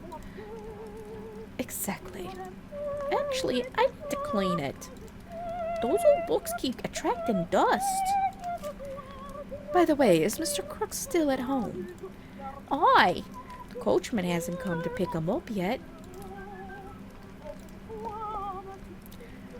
This library is quite a treasure. It contains volumes that would be the dream of any antiquarian. Alright, this doesn't do me anything. I do not want to throw that into the fire. How about these eggs? Dang it! Fatigue is starting to take its toll on me. Yeah. Alright. Alright, that's Benwell Street, the university. Silas Bennett.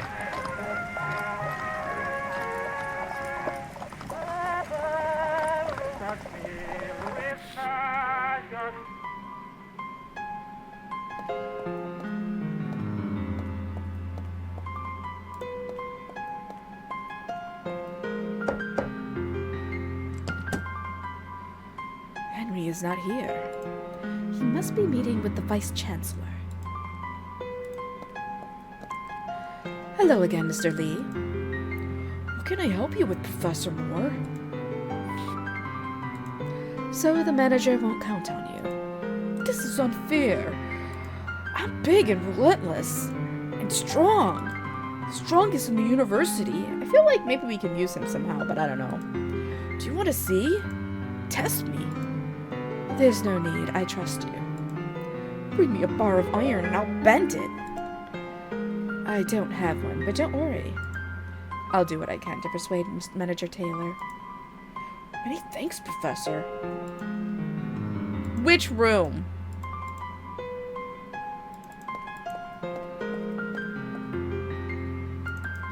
Oh man, I'm hungry! I only had some hummus and crackers for lunch, though.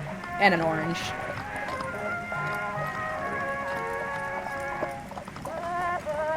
What room?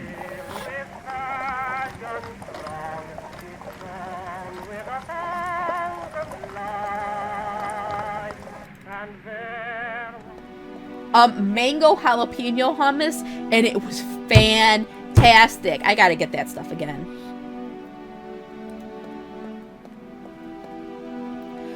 I hope Mr. Crooks is smarter than you and convinces my aunt not to go ahead with this.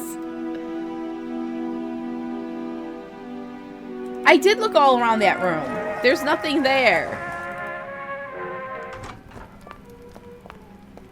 It's not nasty. It's awesome. Is Mr. Crook still at home? Yes, and I must ask you not to disturb him. See, I looked all around. There's nothing. Daisies. I no longer need to watch the clock for the university board to decide whether or not to close the Department of Metaphysic Research. Beatrice is right. Yeah, we read through that already. There's nothing I can do. Oh, there's a tray. There's a sealed envelope inside that tray. It's for the coachman.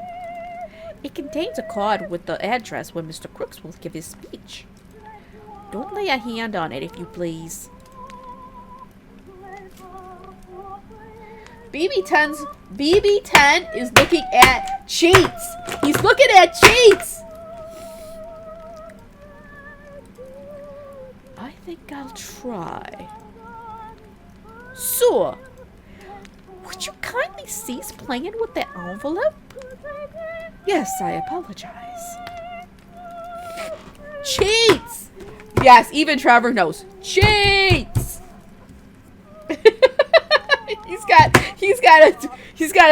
he's probably got it printed out sitting right on his desk. He's like, he found the hidden walkthrough. No. Cheatings! Alright, I gotta distract her somehow. How do I do that? I couldn't open the jar even using all my strength, so I doubt the maid can.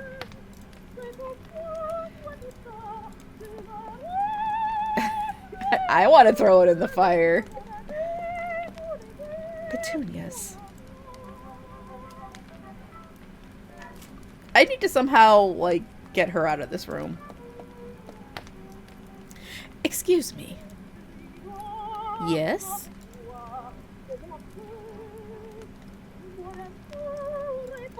There's nothing you can do for me, right? I'm just a simple maid, sir. I apologize for interrupting. Carry on with your work. Thank you, sir.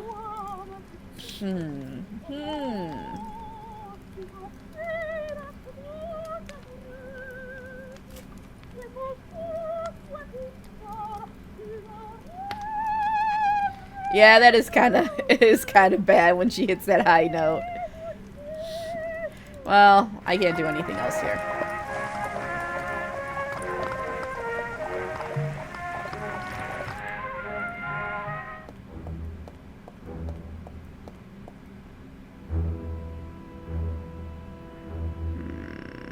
Oh, wait, hold on. I do not wish to stir that in the briefcase. Why can't we just use makeup on it?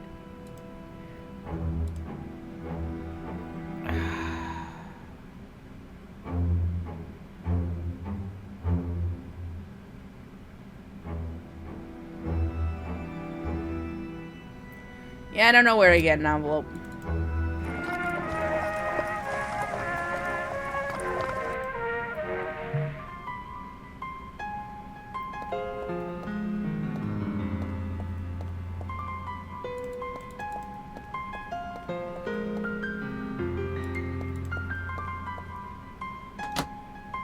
Closed. The lectures are over.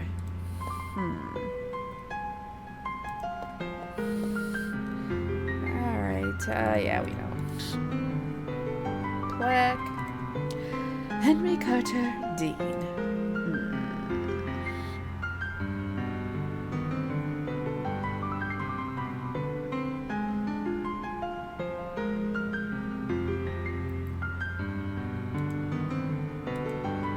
I don't know how would Mr. Lee help me with that? Portrait. Mr. Cook managed to remove the professor's portrait.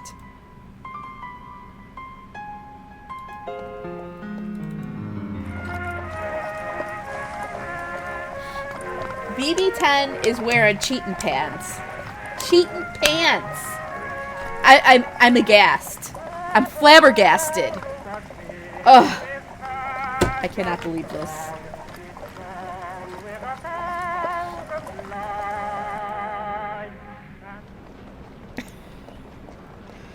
Alright, so what am I missing here?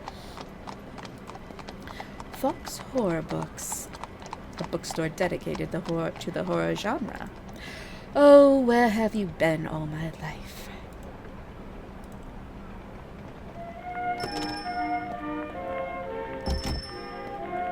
Welcome back!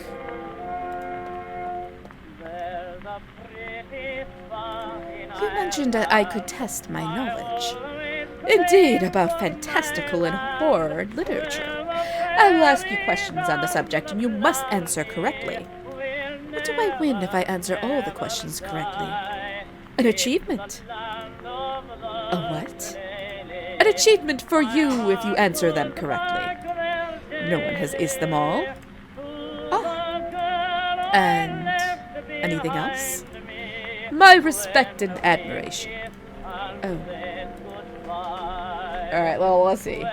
Let's test my knowledge of horror literature. Well, let's go. Ready? Yes. In which European river is the setting of Algernon Blackwood's The Willows? Fuck if I know. Rhine? The Seine? The Seine. Incorrect. What does the raven say to the protagonist in Edgar Allan Poe's poem of the same name? Oh, this one is good. Nevermore. Correct. That was an easy one. Which of these vampire novels was written first? Dracula, the Vampire, Carmilla, Varney the Vampire. Oh, shit.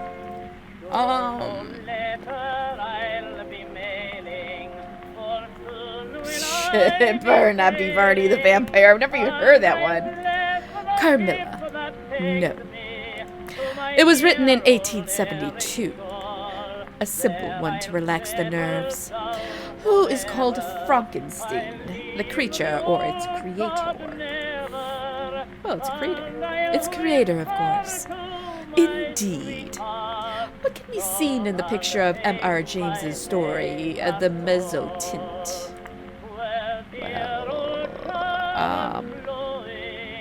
Well, better leave things here. Isn't it? Where's messages? Oh, what is this? 170.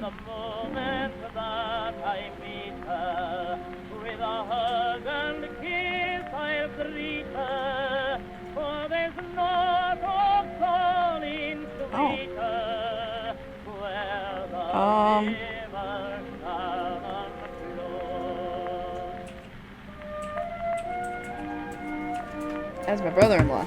Okay. Sorry. We better leave things here. I'm in a hurry. Come back whenever you want. I will be happy to test your knowledge again. I do suck at those questions. Alright, there's gotta be something I'm missing here.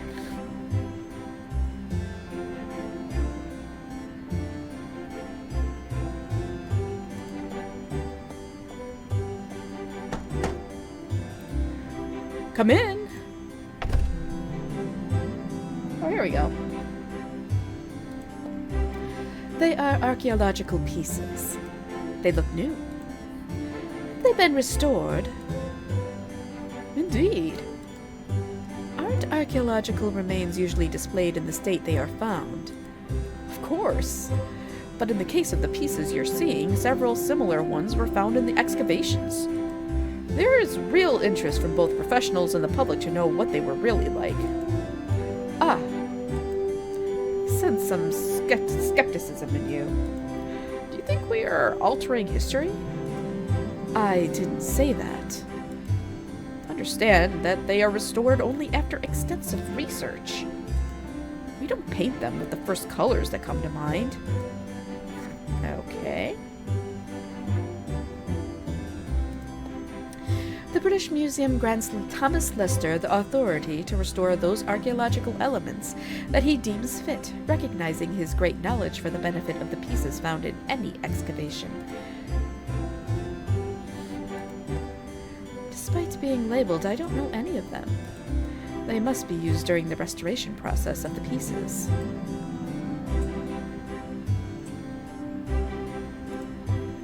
The paint is blue. Ooh. What are you going to do? I want to paint these marbles. Let me see them. They're marble. They remind me of blank eyes. I have an idea. Give me some space. Let's see.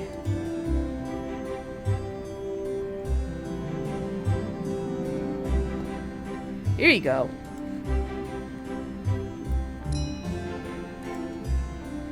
Wow. They're very realistic eyes. I'll take that as a compliment. Alright, so now I got that. It's a restoration scheme of the vessel Mr. Lester is working on.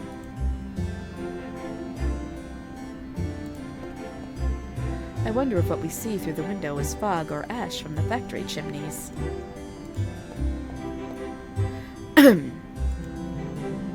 Oh, it's you. Have you been able to speak with Oscar?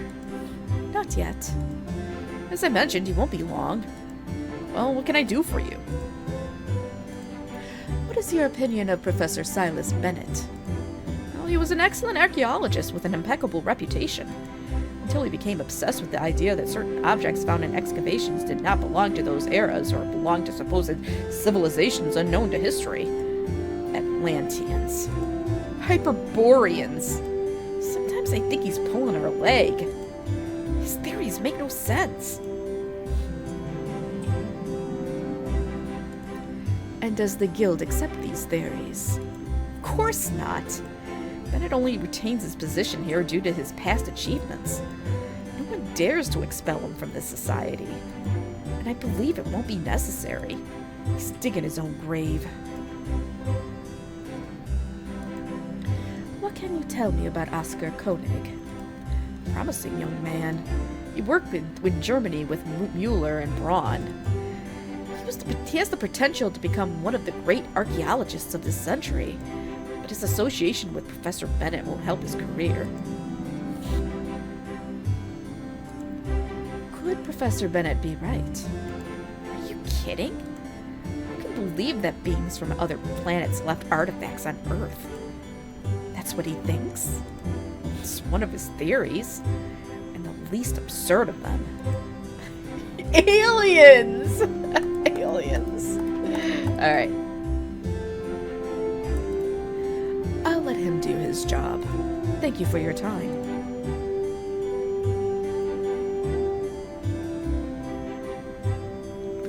BB-10 is alien obsessed. The map marks the most significant excavations of the past century.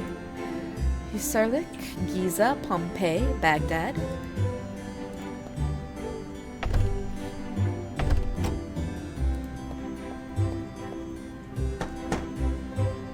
Oscar Koenig?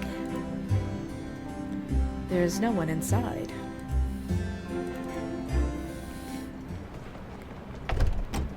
Alright, well let's go Let's go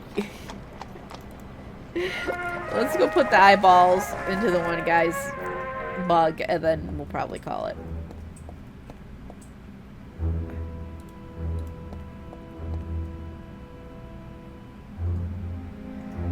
He looks better now. Excuse me, but... Yes? I appreciate the intention, but Bertram had green eyes. Don't worry about that, Miss Perkins. As you know, the photograph is in black and white. You will hardly notice the difference. Trust me. Yes, I will. You seem to know what you're doing. No, I can't. I gotta respond to this message.